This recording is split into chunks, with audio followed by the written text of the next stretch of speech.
Hey, everybody. Welcome to the Dallas Daily Show, coming at you from the Neighborhood Loans studio here in St. Louis, Missouri. Beautiful St. Louis, Missouri. Today's topic is how to motivate your teenage son 101. All right, let's get into the topic. Okay, so I know I brought up my teenage son last week at some point when I kind of talked about the lessons of sitting in the uncomfortable middle, but I got another story from him, and this is now.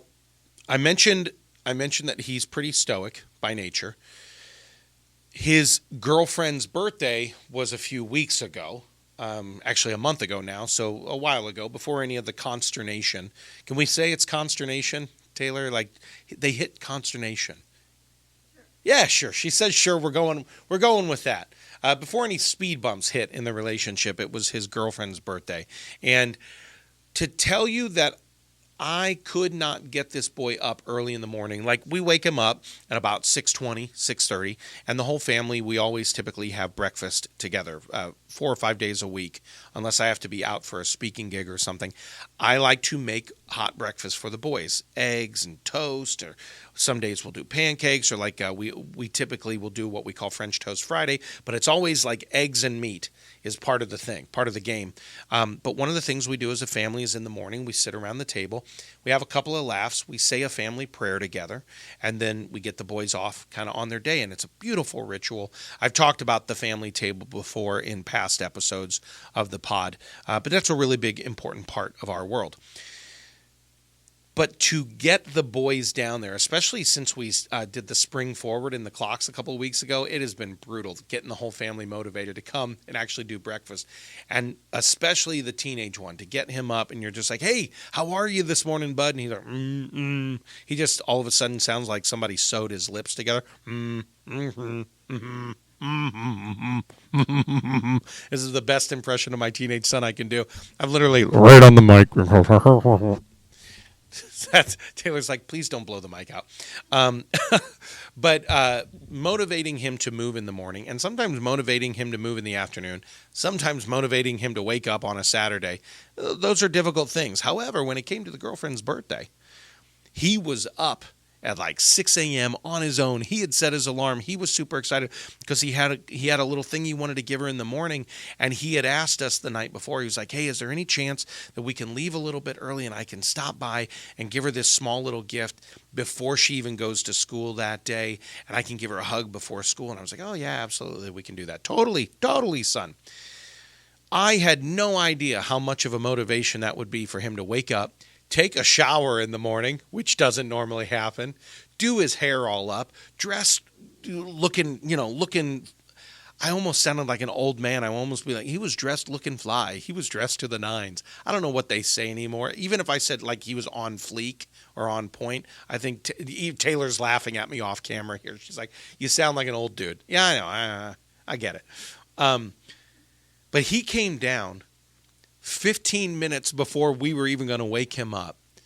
And he was already showered, already cleaned up, smelling good, had cologne on, had her gift ready. And he's like, can we go now? And I'm like, well, no, we're still waking up your brothers. We can go in 5 minutes. And he was ready. And I had no idea how easily you could motivate a teenage son. Motivating a teenage son 101, put something in front of them that they really just want, that they really desire. They will be motivated to do it. They will break through their limitations, right? They will break through. You have a choice. Just like we said yesterday in our positive play call, you have a choice at mile 2. You have a choice to break through.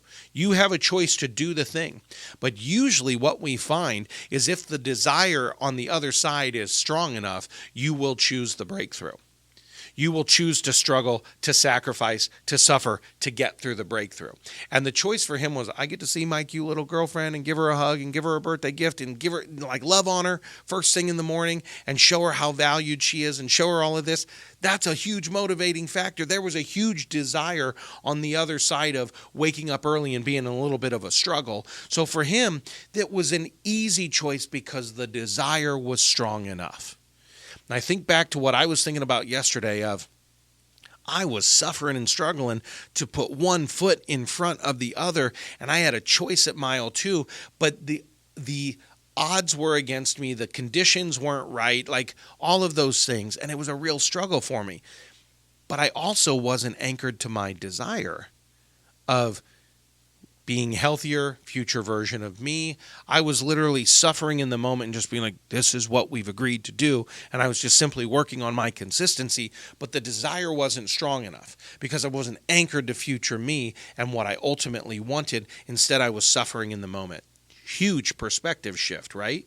Versus my son's desire to see his girlfriend was so strong that he was willing to lose a little bit of sleep, suffer through, struggle through, endure waking up a little bit early and maybe being a little tired later because simply the desire was strong enough. Where in your world, my friend, I would have you consider that there are places that maybe you're suffering through or struggling through because you haven't anchored or have not maintained your anchor of the desire of what you ultimately want. So when we talk about this future version of you and who you ultimately want to become and who you feel called to be, right? This is who I believe I'm called to be out here in the future me. If you don't remain anchored to how strong that is visually, emotionally, how you're speaking it into existence enough, you will find yourself struggling at mile 2 when ultimately there's a marathon in front of you of who you can be in the future you. But if the desire is strong enough, hell or high water, you will endure, you will overcome, you will wake early, you will have a drive, you will have the energy, you will have the resilience over the temptation. Like all of this stuff is in place because the desire is strong enough. So the question I have for you today is, have you anchored to a desire that is strong enough to drive you through? Positive play call this week is you have a choice, right? You have a choice. What will you choose? Will you choose comfort? Will you choose ease? Will you choose old patterns, old beliefs? Will you just simply choose to exist? Or is the desire to become this new version of you so strong that you will choose future you? That's what I got for you today, my friends. Build up the desire. Have a championship day. Thanks for listening to my dad's podcast. For more tools, go to DallasDailyShow.com. Be sure to like, subscribe, and share. Thank you.